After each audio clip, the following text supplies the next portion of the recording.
하나는 이제 영화관에서 하나 봤고요. 안시성이라고 아시나? 예. 역사를 좀 아시는 분들은 아시잖아요. 안시성 전투. 네, 양만춘 장군이 나왔는데 그걸 보면서 저는 그런 것을 알게 됐습니다. 야, 우리나라도 저런 장군이 있구나. 이순신 장군만 있는 게 아니구나. 양만춘 장군 같은 사람도 있구나. 물론 어떤 사람들은 영화를 보면서 이제 그 캐릭터가 주연이 이제 조인성이라는 배우인데 좀 약한 거 아니냐, 양만춘의 이 장군에 비해서 약한 거 아니냐 그렇게 말씀하신 분이 있는데 뭐 이런 것 같기도 한데요. 제가 보기에 좀 다르게 생각했어요, 저는요. 왜냐하면은 그 안신성 전투에서 승리한 것은 양만춘의 어떤 군사적인 전략지만 그게 전부 다가 아니거든요. 주민들이 싸우는 거거든요. 주민들이 싸워서이기 때문에 양만춘의 캐릭터는 주민들과 어떻게 소통하는 리더냐, 서번트 리더십이 가지고 있느냐, 그걸 이 감독이 보여주려 했던 것은 아닌가. 하여튼 저는 재밌게 저런 장군을 가진 나라구나 우리가, 그런 생각하고 영화도 재밌게 봤고요.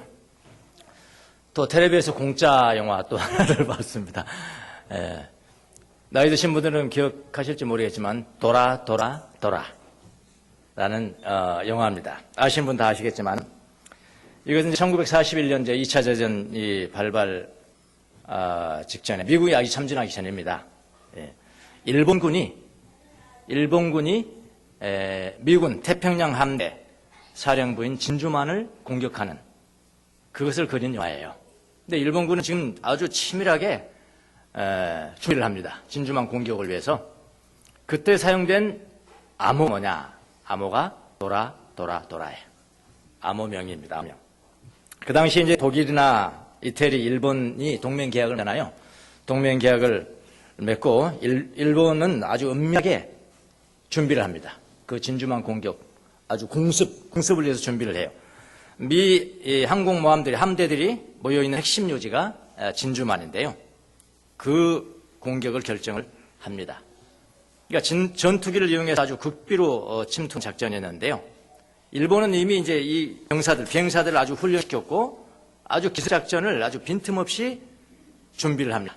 준비를 하고 이제 선전포고를 받기 1시간 전에 미국이 백악관에서 원래 이제 전쟁할 선전포고를 먼저 하잖아요. 그런데 그걸 받기 1시간 전에 벌써 일본군 이 비행기는 진주만 상공을 지금 지나고 있는 그런 영화입니다.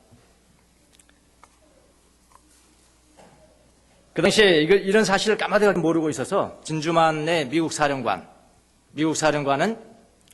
전투기들과 항공모함을 아주 공습하기 한 곳에 모아놓고 배치해놓고 아주 방심한 채 휴일을 보내고 있습니다. 그게 나와요, 다.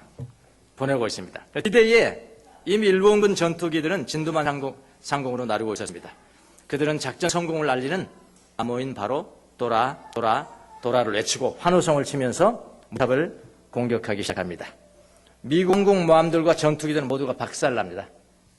운전해보지도 못하고 박살나요. 모두가 박살나고 그냥 아수라장이 되고 불바다가 되고, 그 당시 대성공을 거둔 일본군 제독이 이름이 누구냐면은 야마모토 중장입니다.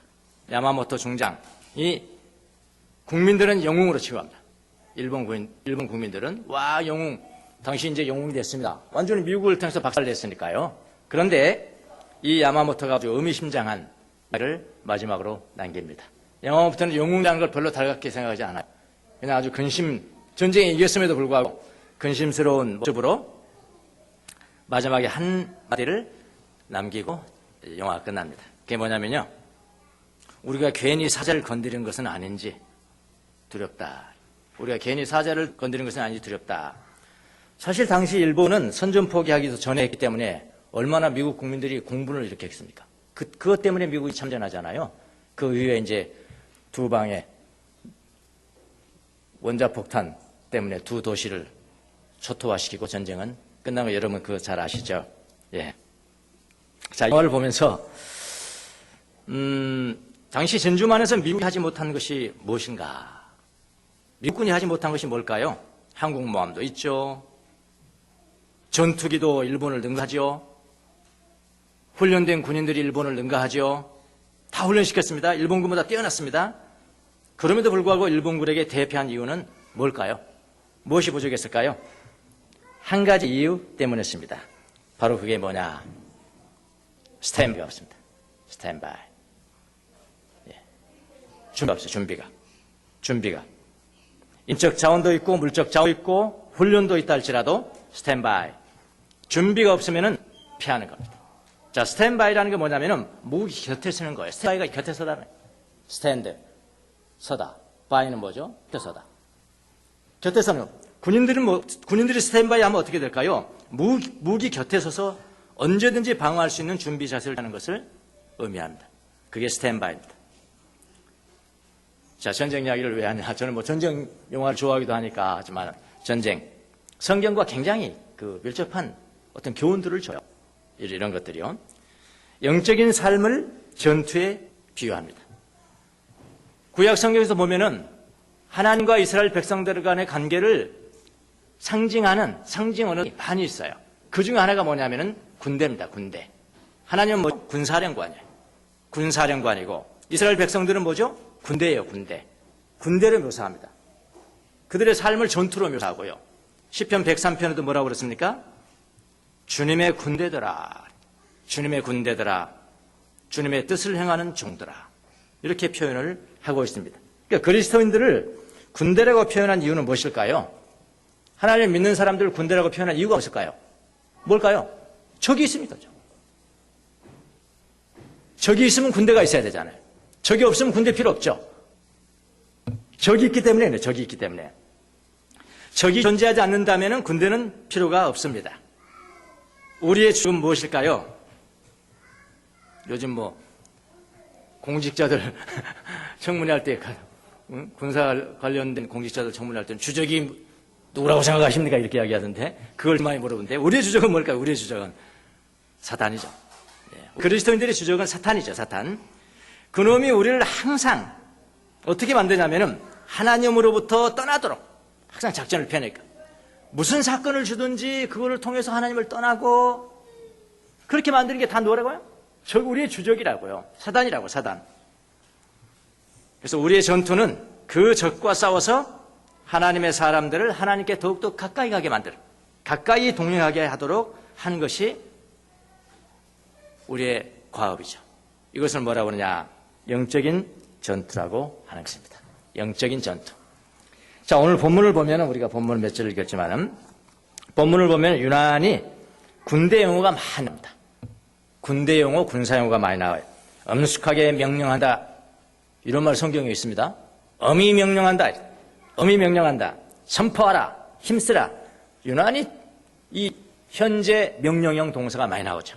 힘쓰라, 가르치라, 책망하라, 경계하라, 권면하라, 정신을 차리라, 고난을 받으라, 군인의 일을 다하라, 직무 완수하라, 뭐 이런 거 명령형이 유난히 많이 나옵니다. 마치 군사령관이 치열한 전투에 참여하는 지휘관은 부하 연대장을 앞에 두고 대대장을 앞에 두고 명령하는 것과 같습니다. 군사령관은 누굴까요? 바울이겠죠. 이 글을 쓴 사람이 바울이니까요. 예, 군사령관은 바울이고 대대장은 디모데입니다. 디모데. 더구나 군사령관은 이제는 전투에 참여할 수 없게 됐습니다. 사령관은 전투에 참여할 수 없게 됐습니다. 왜냐하면 군사령관격인 바울은 이제 본국으로 소환 발령을 받은 상태입니다. 본국이 어딜까요? 천국이죠. 이미 바울은 받았어요. 이미. 너는 내 곁으로 온다. 바로 그 다음에 뭐가 나온지 아십니까? 나는 부음을 받았다. 나는 부음을 받았다. 본국으로 소환 명령을 받은 상태입니다. 바울은 머지않아 육신의 몸을 벗고 이제 본향인 주님의 나라로 들어갈 겁니다. 마지막으로 디모데에게 해야 할 일을 명령하는 장면, 그 장면이 오늘 본문이에요. 오늘 본문입니다. 자, 바울이 군사령관으로서 디모데에게 엄숙히 명령하는 내용이 뭘까요? 그 내용은 우리가 오늘날 신앙생활을 하는데도 도움이 되는 내용입니다. 첫째가 바로 뭐냐면은 스탠바이 하라는 겁니다. 스탠바이. 2절 한번 보십시오. 2절. 그대는 말씀을 선포하십시오. 그 다음에 기회가 좋든지 나쁘든지 꾸준히 힘쓰라. 다 명령형입니다. 후반부를 보십시오. 후반부. 기회가 좋든지 나쁘든지 꾸준히 힘쓰십시오. 다른 명령은 말씀을 선포하는 명령이 있긴 합니다만 가장 우선 중요한 명령이 뭐냐면은 가장 우선적으로 중요한 것이 바로 말씀을 선포하기 위해서 준비가 되는 거죠. 준비가 되는 거잖아요. 그러니까 기회가 좋든지 나쁘든지 준비가 되는 그런 태도입니다. 그러니까 항상 준비되어지라는 그런 의미입니다. 자, 5절에서는 뭐라고 하냐? 5절에서는 어떤 환경에서도 정신을 차리고 있어라. 어떤 환경에서도 정신을 차리고 있어라. 같은 내용입니다. 꾸준히 힘쓰라고 번역을 했는데 원어를 보니까 꾸준히 힘쓰라는 게 뭐냐면은 에피스테미의 명령형이 에피스테스입니다. 자, 에피스테미는 뭐냐면은 그게 바로 스탠바이입니다. 에피스테미. 준비하라. 즉각 실천에 옮기도록 준비하라는 뜻입니다. 스탠바이는 곁에 서라는 뜻이에요. 군인이라면은 무기 바로 곁에 있어야 됩니다. 그게 스탠바이. 무기 바로 곁에 있어야 됩니다. 영화 배우라면 뭘까요? 제자리에 있어야 돼요. 그게 스탠바이입니다. 제자리에 다 있어? 스탠바이. 그렇게 하잖아요. 그렇게 하는 겁니다. 일본군이 진주만을 공격할 때 미국 군인들이 무기 바로 옆에 서 있는 사람들은 한 사람도 없었습니다. 무기 옆에 서기 위해서 이제 전쟁이 나니까 무기 옆에로 가기 위해서 가는 동안에 다 공격을 받아버려요. 가는 동안에 다 공격받습니다. 스탠바이는 무기 바로 옆에 서 있는 것입니다. 가장 중요한 군인 정신이에요. 그게 스탠바이. 자, 그리스도인들이 군인들인데 그리스도인들이 군인이라면 그 스탠바이는 무엇을 의미하는 것일까요? 그리스도인의 무기는 뭘까요? 무기. 예수 믿는 사람들의 무기는 뭘까요? 그리스도인의 무기, 최고의 무기는 뭐냐? 바로 주님이세요. 주님이 우리의 무기입니다. 시편 62편 하나님만이 나의 반석이시요 나의 구원이시요 나의 요새이시니 나는 결코 흔들리지 않는다. 우리에게는 오직 하나님만이 우리의 강력한 무기이십니다. 그러므로 우리가 스탠바이 한다는 것은 그리스도인들이 스탠바이 한다는 것은 무엇이냐면은 바로 주님 곁에 항상 서 있느냐 그 의미입니다. 항상 주님 곁에 서 있느냐 그걸 뭐라고 그러냐 동행이라고 합니다. 동행 아시죠? 동행은 같이 보고 같이 마음을 알고 같이 웃고 같이 울고 같이 걷고 같이 동행하는 그런 것이 동행입니다. 여러분은 주님과 동행하십니까? 아니면 여러분은 누구와 동행하십니까? 지금 예수 믿지 않는 사람들은 이방인들에게는 돈이 무기입니다. 주님이 무기 아니에요. 돈이 무기고 권력이 무기입니다. 그러나 돈과 권력이 일시적인 무기가 될 수 있을지는 몰라도 사망 권세를 이길 수 있는 권세는 아닙니다. 사망 권세를 이길 수 있는 유일한 무기는 바로 주님이세요. 그래서 그리스도인들의 스탠바이는 뭐냐? 주님과 동행하라는 겁니다. 날마다 동행하는 것인가? 그럽니다. 자, 스탠바이에서 무엇을 해야 될까요? 간단합니다. 군인들 스탠바이가 무기 다뤄야 돼요. 무기를 잘 다뤄야 됩니다. 이것은 뭐라고 하냐면 그리스도인들에게 말씀을 선포하는 거라 그렇게 이야기를 합니다. 군인들은 스탠바이에서 무기를 사용합니다만은 그러나 주님의 군사들은 스탠바이에서 말씀을 선포합니다. 주님의 말씀을 선포해 그리스도의 복음을 전하는 겁니다. 때를 얻든지 못 얻든지 전하는 거예요. 어떤 분은 이렇게 해석하는 사람도 있어요. 때를 얻든지 못 얻든지 이걸 이렇게 해석을 합니다. 다른 사람이 듣든지 듣지 않든지 이거 맞는 말입니다. 이것도요. 듣든지 듣지 않든지 제가 매주마다 이렇게 선포하잖아요. 복음을 선포하고 하나님 말씀을 선포하는데 이 사람이 듣는 사람들이 몇 프로나 될까요? 우리 다 듣고 있잖아요. 아니 여기 참석했겠죠. 듣는 사람은 그렇게 많지 않아요. 여러분 이게 듣든지 안 듣든지 선포하라는 거예요. 아주 잘 해석한 그런 견해라고 생각합니다. 다 듣는 것 같죠? 천만에. 지금 생각은 엉뚱한 데 가 있는 사람이 얼마나 많은지 몰라요. 네. 듣든지 듣지 않든지 복음을 전하라. 그러면 복음을 듣고 받아들이는 사람에게는 복음은 향기가 되는 것이고요. 그 말씀은 향기가 되는 것이고요. 듣지 않는 사람들에게는 악취가 되는 것이고요. 그래서 복음 전도자는요. 모든 사람에게 칭찬을 받고 모든 사람에게 비난받는다? 그거 좋지 않은 복음 전도자입니다. 복음 전도자는 비난도 받을 수 있고요, 동시에 영광도 받는 것입니다. 모든 사람들에게 비난을 받는 것도 아니고요, 모든 사람들에게 영광을 받는 것도 아니에요. 제 복음을 듣는 사람이 있거든요. 안 듣는 사람은 비난하고 듣는 사람은 영광을 나한테 보내는 거거든요. 그런 겁니다. 2절에서는 말씀을 선포하라 그렇게 했죠. 2절에서는 말씀을 선포하라. 5절에서는 뭐라고 그랬냐면은 전도자의 일을 하며 그대의 직무를 완성하라고 명령했습니다. 여기 직무는 뭐냐면 디아코니아입니다. 디아코니아, 즉 봉사입니다. 봉사를 의미합니다. 전도자는 복음으로 봉사를 하는 것입니다. 그러니까 전도자라는 것은 어떤 특정한 직분을 가르치는 건 의미하는 것은 아니고요, 모든 그리스도인들, 리더격인 모든 그리스도인들은 말씀을 선포하잖아요. 복음을 전하잖아요. 이런 사람들 다 전도자입니다. 전도자. 바울은 전도자가 이렇게 말씀을 선포할 준비가 되어야 할 이유와 말씀 내용이 무엇인지를 잘 설명합니다. 3절, 4절 한번 보시겠습니다. 3절, 4절. 자, 3절, 4절은 바울이 예언을 합니다. 죽기 전에 예언을 해요. 시대적인 예언을 합니다. 예언적으로 시대를 보는 자기의 눈을 그립니다. 자, 뭐라고 그랬냐면은 때가 이르면은 이런 이야기. 조금 지나면은 사람들이 건전한 교훈을 받으려고 하지 않고, 그 성경입니다. 조금 지나면은 대다수의 사람들이 건전한 교훈을 받으려 하지 않는데요. 그 대신 어떻게 하냐면은 자기의 길을 즐겁게 하는 말을 들으라고. 나한테 맞아야지 뭐. 내 길을 즐겁게 하는 말을 들으라고 하고. 그 다음에 자기네 욕심에 맞추어서 스승을 끌어들일 것입니다. 무슨 아시겠죠? 그러니까 자기 귀에 딱 맞는 스승은 이건 오케이. 이 사람은 나를 가르치는 스승이야. 저 사람 너 이런 식으로 갈라버린다는 거예요.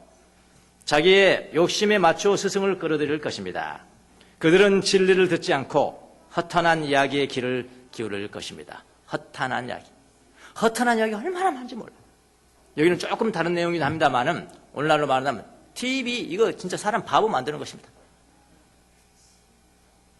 예능 프로, 특별히 예능 프로는 여러분 절대로 1시간 이상 보면 안 돼요. 아무 쓸데없는 거예요. 아무것도 남는 게 없어. 영화는 남는 거라도 있습니다, 여러분. 영화는 그래도 다 허탄한 이야기, 뭐 시어머니가 어쩌고 며느리가 어쩌고 그거 들었으면 뭐 하라는 거야.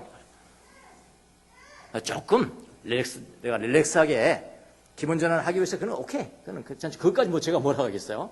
그런데 1시간 이상 지나면 이게 뭐 그게 허탄한 이야기다. 허탄한 이야기 귀를 기울인다. 그래서 전도자들은, 성숙한 그리스도인들은 항상 스탠바이에서 건전한 교훈을 선포해야 된다. 그런 말씀. 근데 그 내용은 무엇이어야 되냐? 말씀의 내용은 어떤 것일까요? 진리를 배우기를 싫어하는 사람들의 욕구를 충족시켜주기 위해서 그들의 귀를 좋게 할 내용만을 전하면은 어떻게 해요? 안 된다는 거예요. 그렇게 하면 안 된다는 거예요. 전하는 말씀 중에는 뭐가 있어야 되면 책망이 있어야 돼요. 책망입니다. 책망. 꾸짖는 겁니다. 예. 꾸짖는 거고 책망이 있어야 되고, 책망을 해야지 그를 빛으로 내어놓는다는 것이다. 그 다음에 뭐가 있어야 되면 경계도 있어야 돼요. 경계는 뭐죠? 경고입니다. 워닝이요. 워닝. 경고하는 것입니다. 이것도 있어야 되고 징계도 있어야 되고. 그러나 그런 것만 전하면 안 되고, 그런 것만 전하면 뭐 하냐면 권면, 여기는 권면이라고 했는데 권면이기는 encourage입니다. 위로하라는 겁니다. 위로. 책망도 있어야 되고 경계도 있어야 되고, 그러지만 그것만 전하면 안 되고 위로하라. 위로. 보상도 있어야 된다. 그런 이야기입니다. 여러분, 현대 교육에는 가르침은 있어요. 가르침은 있지만 책망이 사라진 지 오래입니다. 징계 사라진 지 오래예요. 일반적으로 보편적으로 안 한단 말이에요. 특별한 선생님은 그렇게 할 수 있겠지만은 보편적으로 그렇게 하지 않습니다. 학교에도 없습니다. 교회에도 없습니다. 그것은 바른 가르침이 아니다. 성경적으로 보면 바른 가르침이 아니다. 건전한 가르침에는 책망과 징계가 포함되어 있어야 한다. 바르게 하는 교정과 잘못 가면 안 된다는 경고도 포함되어 있어야 된다. 그런 내용입니다. 그러나 동시에 그것만 가르치면 안 되고 위로도, 말씀으로 위로도 반드시 동반돼야 된다라는 겁니다. 지금이라도 여러분은요, 제 말씀의 선포를 측정해 볼 수가 있어요. 바로 측정이 가능합니다. 어떻게 하느냐? 잘 보세요. 제 말씀을 듣는데. 책망과 경계가 포함되어 있는지 아니면 사람들 듣기 좋은 말만 골라서 하는지를 보시면 돼요. 바로 측정이 가능합니다. 또는 책망만 있고 위로는 없는지만 살펴보세요. 책망은 없고 듣기에 좋은 말만 하는 것과 책망만 있고 위로는 없는 말씀이면은 그거는 건전한 교훈이 아닙니다. 건전한 교훈은 뭐냐? 책망과 경계와 위로가 함께 가는 거예요. 그래서 우리 교회만이라도 내년부터는 주일학교에서 책망과 경계 그리고 위로가 있는 교육을 어떻게 시킬 것인가? 그걸 제가 지금 연구를 하고 있습니다. 징계의 규정도 두고요. 워닝하는도 두고 그다음에 상도 주고. 그래서 여쭤봤습니다. 그 선생님들한테. 당신 학교에 징계 규정이 있냐? 징계 규정. 그럼 모든 것을 한번 잘 취합을 해서 징계 규정도 만들고 보상 규정도 만들고 그렇게 한번 시켜보겠습니다. 그런데 부모들이 우리 자녀는 절대 책망 못합니다 하면은 다른 교회 가세요. 우리 교회에서는 못 시킵니다. 예, 그렇게 한번 시켜보도록. 왜 그러면 주일학교만 합니까? 어른들은 안 합니까? 왜 어른들은 안 합니까? 어른들은 안 됩니다. 안 돼요. 안 됩니다. 왜 안 되냐면요. 자, 여러분들. 제가 분명히 지금 책망하고 있거든요. 여러분 이렇게 하지 마십시오. 그렇게 하면 안 됩니다. 근데 책망을 하잖아요. 책망을 하면 이게 책망인지를 몰라요, 어른들은. 지금 나 책망하는 거야? 그럼 책망하는지 아는 사람은 뭐냐면은 어떻게 되냐면은 저건 나한테 아니고 나 이외의 사람들한테 하는 거겠지. 안 돼요, 안 돼. 책망 안 됩니다. 그리고 정작 내가 저건 나한테 책망하는 거야. 이렇게 이제 알아버리잖아? 그러면 교회 떠나죠. 우리 교회도 유지돼야 되죠. 다 떠나면 어떡합니까? 그래서 어른들은 안 돼요. 어른들은 안 됩니다. 그래서 주일학교부터 하려고요. 예, 어르신들 여러분의 손자, 손녀가 되겠고 자녀들이 되겠고요. 그래서 부모부터 교육을 시키고요. 아주 건전하게 책망과 경계와 위로가 있는 그런 주일학교를 한번 만들어 보도록 하겠습니다. 그래야지 바른 교육이잖아요. 바른 교육이래잖아요. 예. 근데 교회가 징계가 없어요. 교회가. 뭐 징계 어떤 사람들은 어떤 교회는 징계 규정이 있어가지고 징계를 하는데 어떤 사람만 징계하는지 아십니까? 나한테 반대하는 놈들 다 징계합니다. 그게 올바른 징계냐고요. 그게. 그래서는 안 되는 거거든요. 절차가 공정해야 되고 정의로워야 되고 이 세상에 법정이 사는 것보다 훨씬 더 정의로워야죠. 그렇게 해야 되는데 그게 올바른 징계. 이런 거 하라는 겁니다. 예. 그래야지 건강한 교회가 되고 건강한 군대가 되는 것이다. 그렇게 바울이 지금 이야기를 했네요. 예, 그리스도의 군대는 어떤 환경에 처하든지 가장 중요한 게 뭐라고요? 스탠바이, 준비하라. 주님 바로 곁에 서 있어야 합니다. 그리스도. 주님 바로 곁에 서 있다는 게 뭐죠? 주님과 동행해야 돼요. 동행. 그게 가장 큰 무기입니다. 그리고 무기를 잘 다뤄야 합니다. 말씀을 잘 선포해야 돼요. 사람들의 귀에 좋게만 들리는 그런 말만 하지 말고요. 그때 거기는 뭐냐면 책망도 있어야 되고 경계도 있어야 되고 경고도 있어야 되고 징계도 있어야 되고 그 다음에 반드시 빠지면 안 되는 말씀이 뭐냐면 위로하는 말씀입니다. 주님의 위로, 인커리지가 있어야 된다는 거예요. 책망, 경계, 위로도 해라. 이렇게 해서 좋은 군사가 되어서 아주 탁월한 군대를 이끄는 그런 그리스도인들이 되어라. 라는 것이 바울의 오늘 교훈입니다. 이 얘기는 마쳤고요. 이제 앞으로 한 번만 더 하겠습니다. 디모데후서는 끝내고 그 다음에 어디로 돌아가냐면은 다음에는 이제 요한복음을 한 번 더 해보도록 하겠습니다. 한 10여 년 전에 요한복음 강의를 하긴 했었는데 제가 좀 더 이제 성장했으니까 성장한 상태에서 요한복음은 또 어떤 내용인가 여러분 기대해 주시고 요한복음을 시간 나신 분들은 미리 한번 읽어보는 그런 시간을 가지시길 바랍니다. 기도하겠습니다.